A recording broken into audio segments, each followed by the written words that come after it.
Welcome to the Story 516 podcast, where we sit down with Christians from across denominations and talk about how God is at work in the world today and inspire you to see God at work in your own life in new ways. Welcome back to the Story 516 podcast. My name is Zach, and I have a returning guest, my brother, Jonny, today. Jonny, welcome. Hey, thank you for having me again. Yeah. So we're kind of starting a almost like mini series here on the podcast, talking with a lot of return guests about what is your favorite, or probably better stated, what is a favorite Bible story.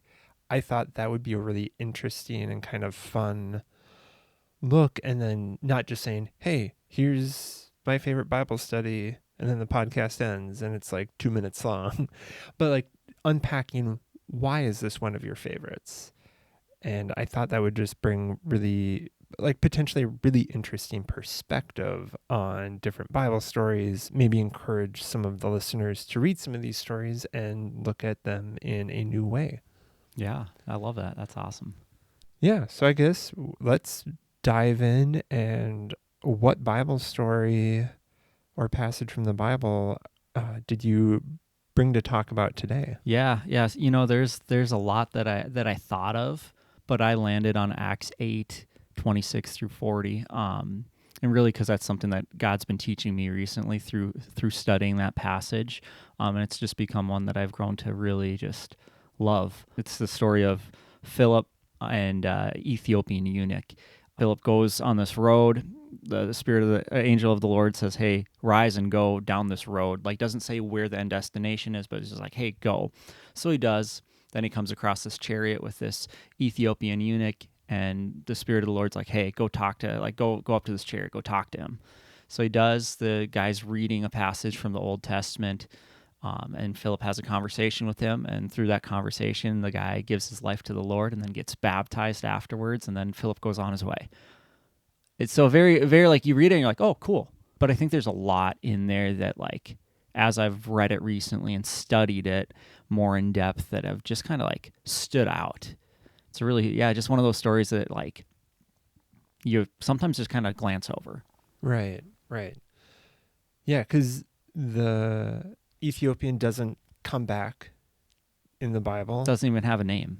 It doesn't even have a name. As like a side note, that's an interesting thing about the Bible, where sometimes you'll get these like characters mentioned. I'm a writer. I'm a novelist. I like reading fiction, watching shows, movies. You don't typically find that as much in a book. Like, if there's a big interaction, it's going to be like a side character, and oftentimes they'll come back and they'll have like a character arc. Right. We don't know what happened with this Ethiopian. Yeah. Literally, like, all we know is that he was the treasurer or court official of Cadence, queen of the Ethiopians at the time. That's literally all we really know. And even with like Philip, like, Acts doesn't focus on Philip. No, he's one of the disciples, but, like, it's not Paul. It's not Barnabas. It's not Peter. Yeah, yep. Like, I feel like Peter, like in the first few chapters of Acts, is maybe slightly more central, because he's the one who gives the big sermon on Pentecost. And then pretty quickly in Acts, it shifts over to Paul. Right, yeah. Earlier in Acts 8, Paul, formerly known as Saul, he was persecuting the church. That's how Acts 8 starts, is Saul is going out and trying to find Christians and persecute them. So we're talking about a story in the same chapter that kind of the, if you will, main character of the book of Acts is introduced. Yeah, in a way, right? Like, yeah. And Philip. Yep, yeah. Yeah, so, like, it's really interesting because, like, the first thing that you kind of see in this story, right, is that, like, a few verses before Acts 8:26, Philip is in the area of Samaria, and he shares the gospel, and many people are coming to know the Lord. And, like, word gets sent to some of the other disciples, who then come to Samaria to see what's going on. And then Acts 8:26, the angel of the Lord says, rise and go. And Philip immediately went. And so it's crazy because, like, that first thing there, it's like Philip literally is leaving a thriving ministry, right? Where it literally like hundreds upon hundreds of people are giving their lives to the Lord. And it's like, man, God is at work here. And then the Spirit of the Lord's like, hey, I want you to go this way. And so like, just crazy. Like just even that first verse, like when you think about what's going on. Yeah, the context there. Usually if like you or I are in something that's like, hey, this is working out, it's going really well, our first thought isn't, I should leave. Right. It's more like, this is cool, I should stay Yeah. here for as long as, ride this wave as long as I can. Mm-hmm. Because it's like, man, like the ministry's thriving, God's doing so much, like I get to be a part of it, this is great. And now I'm told to go to this road that's literally a desert place, it says. Okay, I'll go. Like, you're leaving a thriving ministry to kind of, in a way, go to the middle of nowhere. And you don't Right. even know where. The angel of the Lord just says, hey, go down this road, which is a desert place between Jerusalem and Gaza. Like, just a barren road, this desert place. It's like, all right, okay. Yeah, so that's like the first kind of bullet point of the story. Yeah. And I would even just say, like, what I would say is like just this obedience to God's leading. And you see that throughout even just this small interaction, these 16 verses, 14 verses. It's just this obedience to God's leading, right? Like, rise and go. Philip went. Now he's on this road. There's this chariot, and maybe there's a few chariots coming by, right? And then the Spirit's like, hey, go up to this chariot. What does he do? He's like, okay, I'm going to go up to this chariot. Yeah, I think that can be a lot of times with life where we might want to have like set plans. Mm-hmm. And even just, I think, looking back in hindsight at our own lives, we can see where I maybe had a plan, but then something changed. Maybe it was God directing me down a path. I didn't know where this was going. And now that I'm like years apart from it and I have great hindsight on it, I can be like, oh, that actually worked out. Mm-hmm. But in the moment, we don't always have that. So it's kind of like, you can see Philip having to just like pivot his plans, and kind of any plans he's holding with like open hands. Yeah. And allowing himself to pivot, to be led to wherever he's supposed to be. Yeah. So that's kind of like, in a way, right? Bullet point number one, like kind of how I would say is like, as Christians, we are to go in obedience to God's leading, right? So that's like bullet point number one. And then we see Philip have this interaction. And through this interaction, I think one of the things that we see is Philip's just meeting the guy where he's at. And from there, he shares Jesus, right? So this Ethiopian eunuch, he's reading from Isaiah, talking about the suffering servant, Isaiah 53. He reads aloud because that was a very a normal thing to do in that culture, was to read aloud. Right. Now if you're like walking down the city park or whatever, reading out loud, people might think you're crazy. Yeah. I still talk to myself out loud sometimes. Put your AirPods in, and then people will think you're on the phone. Right. They're pro tip. Yeah. Have like at least one AirPod in, so it looks like you're talking to someone on the phone if you're gonna read out loud to yourself or talk out loud to yourself. It's a good plan. Yeah. But yeah, so he's reading this passage, and Philip literally just has a conversation. He's like, hey, do you understand what you're reading? And this guy's like, how can I unless someone explains it to me? And then Philip goes on to tell him how this passage, the passage that he was reading in Isaiah, points to Jesus and is talking about Jesus. Even though it was written, 400 or 500 years before Jesus' earthly ministry, like how it like pointed to Jesus. And so it was really like cool. Like when you read that, it's like, wow, like Philip was like, hey, like you're reading this, I'm going to meet you where you're at. Yeah. And I'm going to show you from this passage how it points to Jesus. And he shares the gospel through that, the good news of Jesus. Yeah, that's kind of one of the things now that you're kind of unpacking it that stands out to me, is that this Ethiopian, Philip's not meeting him at like the beginning of the Ethiopian's faith journey. Right. he's like intersecting, like coming alongside him, like as he's on this journey, because he's reading the scriptures. So obviously he has at least some knowledge Yeah, on right. them. And I think that can be important to remember, that probably anyone who's not a follower of Jesus that we interact with or talk to, we're probably not coming alongside them at the beginning of their faith journey, because they've probably had some experience or some interaction. It could have been bad experience that pushed them away from the faith. We don't know. Right. But I think that's probably a really great lesson to kind of remember, that even if it's a bad experience, like ask questions, get to know them, get to understand like where they're coming from, where Mm-hmm. like what their understanding on Jesus and faith and Yeah, Christianity are, absolutely. because that will really color how we interact with them. Like Philip got to like listen to him and see that he was like questioning things and like reading, so he was able to like how Philip responded was directly catered to that situation, Yeah, yeah, yeah. which Philip wouldn't know if he just ran up and was like, yo, here's the message of Jesus, here's the Right. gospel. You start by asking questions, Yeah. and then listening, and then responding, right?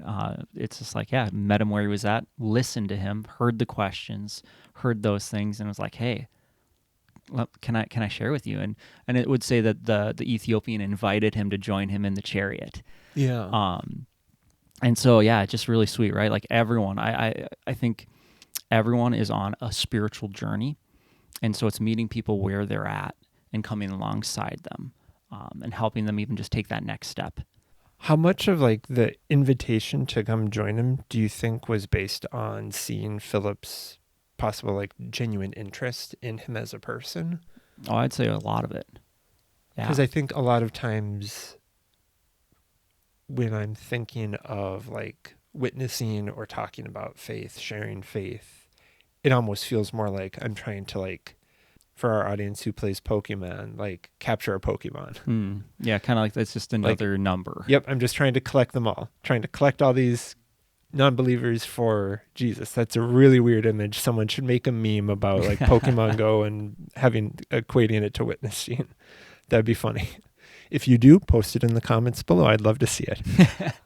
But anyways, showing that genuine interest is a great way to like make that first connection and like have a conversation open up. Yeah, 100% agree, right? Like it's showing interest in the person, hearing them, right? So it's asking those questions, right? But it's also listening and being genuine about that. And when we really think about it too, like Imago Dei, made in the image of God. Humans are made in the image of God, and that every human is valuable. And so we need to treat people as they are valuable and with respect, and show interest in who they are. And even hear their story. I think that's a huge thing, is listening to people's story, and just even like coming alongside them in that, and really just showing Jesus and also sharing Jesus too. And that's what he does. He listens. Philip listens to the story. He listens to where this guy's at, and from that he shares Jesus. Yeah. And then there's kind of a third bullet point to the story of like what happens, like the response. Yeah, right. And so from Isaiah 53 talks about how this is talking about Jesus and points to Jesus. The guy responds by taking that step of obedience and getting baptized, a public declaration of your faith. Then, it says Philip, then the Spirit of the Lord carried Philip away. And the eunuch saw him no more and went on his way rejoicing. Kind of a crazy, very like a fast action 14 verses. Yeah. There. It's just boom, boom, boom, things are happening. And sometimes we overlook those sections in scripture where it's like a lot's happening so quickly that we don't take time to actually be like, okay, well, but what's actually going on here? Remind me again, like does he just see like a pool of water as they're like just going down the road? Yep, they're going down the road in the chariot, and there's like a lake or a bed of water or something. I forget what it specifically says, but just alongside the road, it's like, hey, what prevents me from getting baptized right now? And so they stop the chariots and they go down. Him and Philip and the Ethiopian go down, and he baptizes him, and then boom. And I think that can be like that in and of itself. I think you could like have a 2-hour discussion just on that decision, because there's no preparation for it. It just kind of happens. It's just like, well, let's do this. I see this area of water. Let's do it now. Yeah. I think a lot of times for big decisions in our lives, and I'm speaking from 100% personal experience, I'm trying to craft the perfect environment. Think of any sort of event you plan. Yeah. I want to craft the perfect party. Yep. Or I'm trying to figure out this problem in my life. So I'm like, okay, I'm going to go to this place so I can just like walk in nature and like think and have this epiphany. Guess what? When I plan to have an epiphany, it usually doesn't happen. So I think there's an element of we don't need to wait for the perfect circumstances or the ideal, the Instagram picture worthy perfect circumstances to act. Right. Yeah. When like we're presented with a chance to like follow God's prompting. Yeah. Yeah. I think like a thing is like, when we like even just talk about praying about a decision, are we going to be passive in it or are we going to be active in it? Because I think oftentimes many people view a big decision as it's a red light until it's green. Right. But what if we did the reverse? What if we're like, okay, like I'm going to pursue this. I believe that I'm being obedient to the Lord in this. And so it's a green light until it's red. Right. Pursuing it like it's a green light rather than stopping and waiting for it to turn green. Yeah. Kind of looking for those pools of water to get baptized in. Right. Yeah. Just being obedient to God's leading and just going. Right. Yeah. And I think just even along with that, there's so many more factors to consider in what I'm about to say, but being aware of opportunities as they pop up and being like willing to pursue them. Yeah, absolutely. Because sometimes it's like, oh, this opportunity came up at my church. Maybe I can help out. Like, I think there are some factors to consider, like burnout and how much time you actually have. I do think most of us probably err towards I don't want to get involved. And we probably could be involved or act upon some of these opportunities that show up in our lives a little more than we do. Oh, yeah. Yeah. Maybe not all the time, but I think a little more than we do. I think it's something to at least consider, think about, pray about. Yeah, absolutely. Be willing. Yeah. Yeah. 100%. Yeah. It's kind of just to sum it up, if you will. Like, I kind of have this one statement. I actually spoke at a campus ministry earlier this month and shared on this passage. And so it's been very fresh for me as well, but it's simply like, as Christians, right, as a follower of Jesus, for those who have placed their faith and trust in Jesus, we are to go, right? Jesus says in Matthew, go therefore and make disciples of all nations, right? So there's this command that every believer is called to go. And so as we go in obedience to God's leading and boldly share Jesus. Like that, we see that in this passage here in Acts 8, that Philip went in obedience to God's leading and he shared Jesus. He boldly shared Jesus. And I also just like pointing out too in this passage, right, that sometimes God will lead you to just have that one interaction. Like Philip left this thriving ministry, hundreds upon hundreds of people. Like, that's huge. Because God wanted Philip to go talk with this Ethiopian eunuch, because he's like, hey, I want you to go talk with this guy. And we don't know the outcome of even that, like what the rest of the Ethiopian's life looked like. Man, maybe he went to Ethiopia and just like shared Jesus with the court officials, the other court officials, all these people. And we don't know how many lives were radically changed because Philip went in obedience to God's leading and shared Jesus with this man on the road.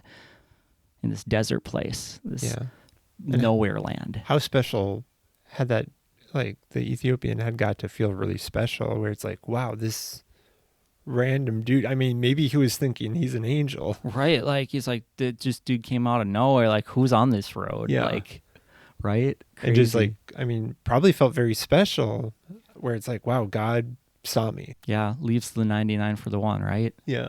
Like it's so true. And so like even like for like the listeners too, kind of like this challenge, I gave this image to the crew students was like, man, what if God is calling you to go somewhere and to have this one conversation, this one interaction that like you go to middle of nowhere, wherever that may be, on like a mission trip or even in the grocery store. Like normally you might not go to this grocery store, but you're like, I think God like is leading me to go there and I need to be obedient. Then you have this one conversation and you don't know the outcome of that and how God's going to use that.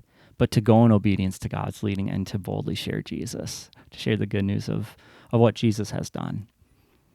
Well, Jonny, thanks for sharing one of your favorite Bible stories, Bible Yeah, passages. Great to talk about this. absolutely. And listeners, thanks for tuning in. We'll see you next time. Thank you for joining us. You can support the show by going to our Patreon page at patreon.com/story516. You can also find us on Facebook, Instagram, YouTube, Spotify, and Apple Podcasts. We look forward to seeing you next time.